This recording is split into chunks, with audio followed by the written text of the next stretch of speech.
Karoline, may we get an update on Is the White House supportive of the... I'll answer that in a question, but go ahead. supportive of the Pentagon's investigation into Mark Kelly, and what do you make of his response that it's just intimidation?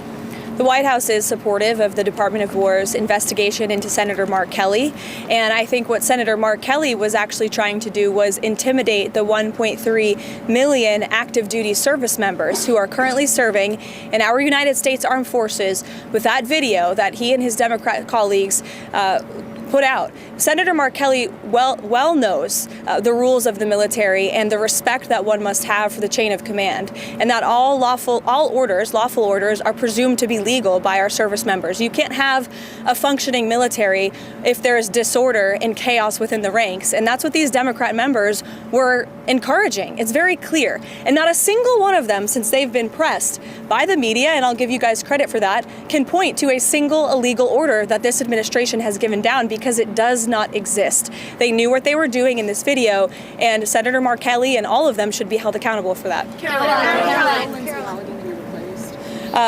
No, because Lindsey Callaghan was legally appointed, and that's the administration's position. I know there was a judge who is clearly trying to shield Letitia James and James Comey from receiving accountability, and that's why they took this unprecedented action to throw away the indictments against these two individuals. But the Department of Justice will be appealing very soon, and it is our position that Lindsey Callaghan is extremely qualified for this position, but more importantly, was legally appointed to it. What was Steve? Reaction to those indictments being thrown out? On Ukraine. Is President Zelensky come to the United States this week? Are there a couple of points you mentioned on the Fox interview, a couple of points required on? Yeah. So there are no plans at this moment in time. As you know, things can change very quickly around here, so we'll keep you all apprised, but there's no meeting scheduled right now. As for where we are, I spoke with Secretary Rubio at length. I spoke with the president as well. Everybody inside feels optimistic about what happened and transpired yesterday in Geneva. Secretary Rubio, Special Envoy Witkoff, the whole team really worked through the points of that 28-point peace plan that the United States authored with input from both sides, the Russians and the Ukrainians, and ultimately the vast majority of these points have been agreed upon. The Ukrainians have worked on language with us together, and you heard that from their delegation directly yesterday. So we feel as though we're in a very good place. Of course, we have to make sure that all of these points are agreed to, and then of course we're going to have to make sure the other party in this war, the Russians, agree to them as well. But I think the president deserves a great deal of credit for the amount of energy and effort he's put into trying to bring these two sides to an end of this war. He wants to see this killing stop. As for any deadlines, he wants to see this end as soon as possible. Karoline, is the president more determined to go after Tish James and James Comey? Go ahead. Is the president more determined to go after Tish James and James Comey? Excuse me. I'm answering a question You from turned your... and looked at me. I'm sorry. I turned and looked at you because you're yelling. I will That's take a right. question That's what from we your do as colleague, reporters. and then I'll take your question Thank too. you. Okay? Go ahead. What are exactly the points of disagreement that they are still working on? I don't want to detail sort of the technical talks that are happening right now, but there are just a couple, and we're confident that we'll be able to work through those. Will the president put pressure on Putin or Zelensky if this doesn't work? The president's been putting a lot of pressure on both leaders for this entire time. We've been talking with both sides. He's been talking to both leaders directly for 10 months now. So yes, you can expect that pressure to continue. The president wants this war to end. Karoline, is the president more determined now, since the judge's ruling today, to go after James Comey and Tish James, and if so, why? I wouldn't say he's going after them. I think the president is more determined than ever to see accountability in this country, yes, and to correct the wrongs of the weaponization of our justice system that we saw under the previous administration and Joe Biden. Are we entering a new phase in Venezuela, and what does that entail? Well, as the president is so good at, I'll try to be just as good. I'm not going to broadcast any actions that may or may not be happening with respect to Venezuela. I know I've been very clear about the administration's position, as has the president and his national security team. We view the Maduro regime as being illegitimate, and the president has been very satisfied with the successful strikes against narco-terrorists and foreign terrorists that are illegally trafficking drugs towards the United States of America. He's not going to tolerate that, and you can expect to see those strikes continue. What was President Trump's reaction to those indictments against Comey and James being thrown out? His reaction was We've seen this before. We've seen partisan judges take unprecedented steps to try to intervene in accountability before, but we're not going to give up. And I know that the Department of Justice intends to appeal these rulings very soon if they haven't already. I may have missed it. Well, Karoline, one question on Venezuela. Is there any planned meeting for this week on Venezuela? And another one, a clarification on this weekend, because the president was asked about the former Brazilian president being arrested, and he mentioned that he spoke with this gentleman. Did he speak with Bolsonaro the day before he was arrested? Not to my knowledge. I don't know if that call took place or not. It may have. I can get you a firm answer on that, Raquel. I know it's of great importance to you for your reporting. As for meetings on Venezuela, there's meetings on a range of topics inside this building all of the time. And the president is constantly apprised of what's going on in the world, what's going on in the news, and he's very well written into all of the things that his team are working on. Karoline, please. You would not go into the sticking points of the disagreement between the two parties in the Ukraine peace process, but how flexible is the president in coming to a deal, and will the Europeans be part of a final negotiation that's on stage?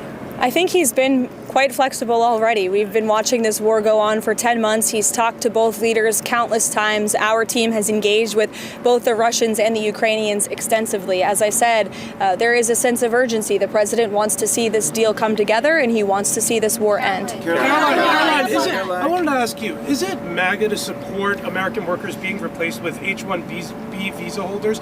Are Americans not capable of filling most of these positions? Who supports getting American workers getting replaced? I know the president mentioned that he wanted to bring in some workers that he could eventually send back in regards to... The president does not support American workers being replaced. You are mischaracterizing what the president said. The president wants to see our American manufacturing industry be revitalized better than ever before. That's part of what he's doing with his effective use of tariffs and cutting good trade deals around the world. That's why he's recruited trillions and trillions of dollars in investments into our country. Those are creating good paying American jobs right here at home. As for the H-1B visa issue, the president has a very nuanced and common sense opinion on this issue. He wants to see if foreign companies are investing trillions of dollars in the United States of America, and they're bringing foreign workers with them to create very niche things like batteries. He wants to see that at the beginning to get those manufacturing facilities and those factories up and running. But ultimately, the president always wants to see American workers in those jobs. And he's told these foreign companies that are investing here, you better be hiring my people if you're going to be doing business in the United States. So there's been a lot of misunderstanding of the president's position. Michael. Karoline, is President Trump asking for Xi Jinping's help and putting pressure on Putin to help end the war in Ukraine? I won't get into the details of the conversation this morning other than what the president put out on Truth Social. He put out his own readout of that, and I will leave it to that. But I did speak with him about the call. It lasted about an hour, and it was a very positive call. The focus of the call was really Russia-Ukraine did come up, but the focus was mainly on the trade deal that we are working on with China and those relations and how they are moving in a positive direction. President also addressed our farmers, and we are pleased with what we've seen from the Chinese, and they feel the same way. And the president and President Xi discussed continuing to stay in correspondence following their very productive meeting in South Korea. Questions on Ukraine. Does the progress that you just laid out change the Thanksgiving Day deadline for Ukraine to come to an agreement, or does the president still want something more definitive by Thursday? And then on the Comey and James case, does the president still have confidence in Lindsay Elliott? Absolutely, he does, to your second question. As for your first question, with respect to the deadline, the president wants to see this deal come together as quickly as possible, and he trusts that his team is doing everything they can to get it over the finish line. Does the president support Israel's elimination of Hezbollah chief of staff Ali Tabtai yesterday, and is he in favor of Israel blocking Hezbollah from growing again? I haven't spoken to the president about that strike specifically, but of course the president supports Israel's right to defend itself and to take out any terrorist threats in the region. Jake? Caroline, if the president does announce a proposal to cut healthcare costs, will that include the extension of the Obamacare subsidies? I know there's been a lot of reporting on this from yourself as well, Jake, over the last few days. I will tell you that healthcare is a topic of discussion that's happening very frequently and robustly inside the West Wing right now. The president's very much involved in these talks, and he's very focused on unveiling a healthcare proposal that will fix the system and will bring down costs for consumers. As for the details of those discussions, I'll let the president speak for himself. As you all know, sometimes you report things and then President Trump comes out with an announcement, and those things are not always true from what you hear from sources inside the building. So I'll let the president speak for himself. Sure, go ahead, Kara. He quote President Trump. He said he still believes he's a fascist and a despot after they had such a great meeting. Any comment from the White House on that? I think talk is cheap, and I think that the president is going to judge Mamdani by his actions that he takes to New York. The meeting was positive, as you heard from the president last week, and I think the fact that the president is willing to meet with somebody who said those types of things about him shows that he really is interested in being a president for all Americans, regardless of where they live or who their leader is. He wants what's best for New York. He loves New York City. He helped build the skyline. He spent his whole life there, and so he really wants to see New York do well. And so that's how that meeting played last week. Karoline. John. Thanks a lot, Karoline. There are a few Republican senators who are critical of the 28-point police plan, including Senator Rounds, Senator Graham, Senator McConnell. What do you say to those senators who say that this is giving too much away to Russia? And has Russia made any concessions as it relates to a possible peace deal concerning ending the war in Ukraine? I would point any critics to the words of the Ukrainians yesterday, in which they said that they feel very positive about this plan. They've been very involved. They have had direct input on the language of this plan, and that we are in direct communication and correspondence with them. Any idea, let me just finish with this, the idea that the United States of America is not engaging with both sides equally in this war to bring it to an end is a complete and total fallacy.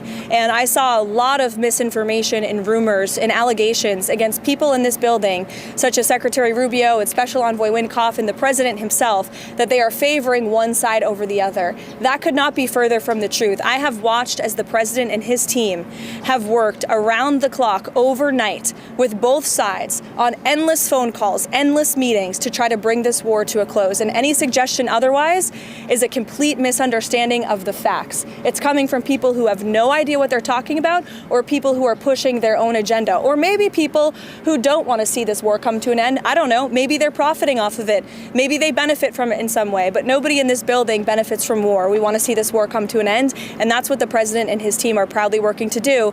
And I think the critics should just take a step back and think about what happened with Israel and Gaza. There were a lot of doubters, and we got the hostages out, and this president secured a peace deal that still exists and is ongoing today. So everyone should just respect the work this administration is doing and watch the process unfold. Thank you.